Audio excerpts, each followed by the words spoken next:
রাজধানীর সবথেকে বড় টাকার বাজারে আমরা চলে আসছি, কারণ নতুন টাকা ছাড়া আমাদের ঈদটা যেন ভালো কাটে না। আর এই নতুন টাকা এবার হয়ে গেছে সোনার হরিণ।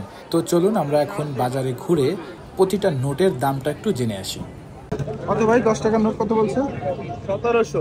মানে 700 টাকা বেশি দিতে হবে। কিছু বাংলাদেশ ব্যাংকে কিছু টাকা ছাড়া উচিত ছিল, জনগণের চিন্তা করে। টাকা নিছেন নাকি নতুন কোনো? না ভাই, নেই নাই। নিতে আসছেন তো দাম অনেক বেশি না? দাম অনেক বেশি। এখন কি করবেন? এবারে নিব না। 5000 নিলাম 400 টাকা দিয়ে। মানে 5000 টাকা 5400 টাকা দিয়ে নিছেন, মানে এক্সট্রা 400 টাকা দিয়ে। এবার একটু দাম বেশি না ভাই? অনেক অনেক বেশি। ভাই এই 5 টাকাটা কত? 300 টাকা। ভাই 20 টাকা কত? 20 টাকা 1000 চাই। 1400 দিতে হবে টাকা নিলে। এই বান্ডিলটা কয় টাকা নিছে? এটা তো একটু বেশি নিছিল। কত টাকা? নিচে 700 টাকা। মানে এখানে এক্সট্রা 700 টাকা দেওয়া লাগছে, তার মানে 2700 টাকা। ভাই 5 টাকার বান্ডিলটা কত? 5 টাকা নাই, বিক্রি করে এলেন সব? চাহিদা আছে, মানুষের চাহিদা আছে।